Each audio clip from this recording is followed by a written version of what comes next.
Hijrah secara bahasa berasal dari kata hajaroah, ya. Fi'il madinya itu intikal, ya.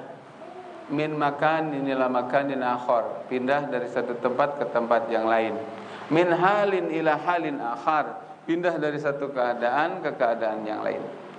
Para fuqaha mendefinisikan hijrah sebagai keluar dari darul kufri menuju kepada darul Islam. Ini dalam kitab As-Syakhsiyah Al-Islamiyah nih, ya, juz 2 karangan Syekh Taqiyuddin An-Nabhani.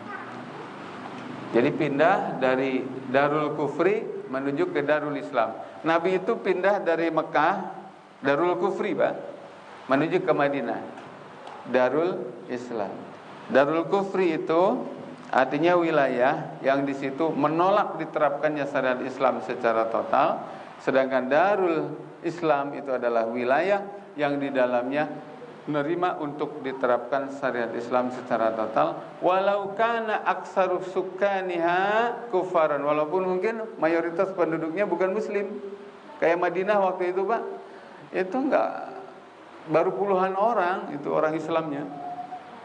Karena di momentum musim haji itu Rasulullah mendakwahi orang-orang Madinah, baru dapat puluhan orang lah gitu. Justru yang mayoritas itu adalah Yahudi dan Nasrani.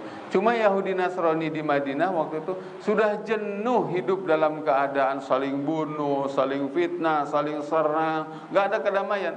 Akhirnya melihat para pengikutnya Nabi, sahabat-sahabat Nabi yang sudah pada masuk Islam itu, mereka tertarik. Boleh deh siapapun pemimpinnya, kata mereka, Muhammad kayaknya bagus juga nih, gitu ya.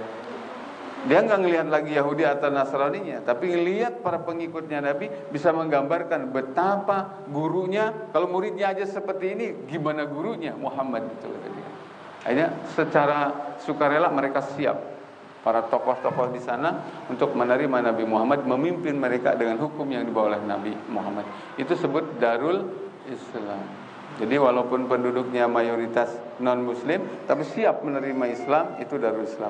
Walaupun mayoritas penduduknya muslim, tapi nolak syariat Islam, itu namanya Darul Kufri. Ini takrif nih, Pak. Jadi Indonesia apa dong? Darul Kufri, negeri apa namanya? Negara kufur. Negeri muslim karena mayoritas penduduknya muslim. Jangan marah kalau digituin, Pak. Justru ini tantangan buat kita. Kita harus berjuang. Karena akibat daripada sistem kufur lah Indonesia hari ini terjajah dengan model baru. Kemarin Pak Agustusan banyak yang nyanyi, Indonesia tanah airku, tanah teboga, air teboga, apa ya? Gitu. Tanah nggak punya dikuasain asing, air juga harus beli dikuasain asing. Mana tanah airku? Ngontrak melulu, Pak. Padahal yang berjuang mbah-mbahnya kita. Giliran sudah merdeka, mereka yang kuasain alam. Sedih, Pak. Panjat Pinang, sampai kegasuk-gasuk itu perut. Tarik tambang, banyak rebutan kerupuk, rebutan Freeport, Pak. Coba biar keren, ya. Itu. Nah, jamaah yang dirahmati Allah Subhanahu wa taala, baik. Nah, ini. Oke, coba terus. Oke, terus sedikit mengakhiri pembahasan ini, nanti dilanjut dengan tanya jawab, Pak. Ini saya dapatin ini, Pak, dari tafsir Al-Qurtubi. Tafsir Al-Qurtubi. Beliau ketika mentafsiri Al-Baqarah ayat 30 itu, wa idh qala rabbuka lil malaikati inni ja'ilun fil ardi khalifah, al-ayah. Kata Imam Al-Qurtubi, ar-rabi'ah hadhil ayatu aslun fi nasbi imamin wa khalifah. Ayat ini adalah menjadi dalil, sumber dalil, ya, tentang wajibnya menegakkan imam wa khalifah, yusma'u lahu wa yuta, yang harus didengar, yang harus ditaati, litajtami'a bihi al-kalimah, agar umat Islam itu bisa satu suara. Bisa apa? Satu suara. Ini ngaler, ini ngidul. Hari ini terjadi begitu, Pak. Ya. Kemarin tuh Al-Maidah ayat 51 Itu kan jelas saklek banget. Umat Islam dilarang memilih pemimpin kafir. Tiba-tiba ada tokoh ormas yang udah dapat bayaran kemarin tuh gede, Pak.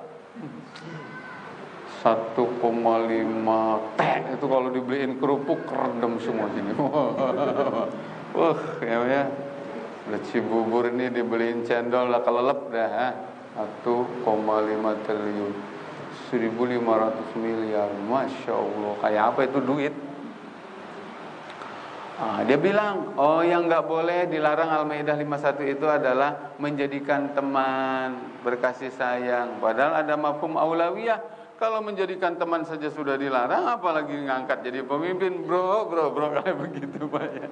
Jadi suaranya pecah-pecah. Gitu. Nah terus begini Pak.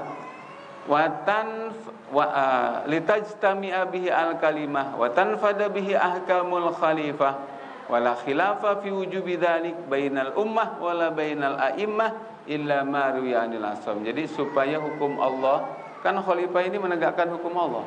Dengan adanya khalifah, peraturan yang dilaksanakan oleh khalifah yakni hukum Islam itu bisa tegak, bisa jalan. Terus tidak ada kewajiban, tidak ada perbedaan pendapat dalam hal kewajiban ini di antara para imam. Al-a'immah itu imam. Illa ma ruwiya anil asom, kecuali ada seorang kiai namanya Asom. Asom itu bahasa Arabnya adalah apa? Apa Asom itu? Budek, Pak ya. Jadi dia enggak dengar jeritan umat kayak apa tuh gitu, Pak ya. Ini kata Imam Al-Qurtubi, mufassir terkenal nih, Pak. Jadi itu saja dulu barangkali para jamaah yang dirahmati Allah Subhanahu wa taala.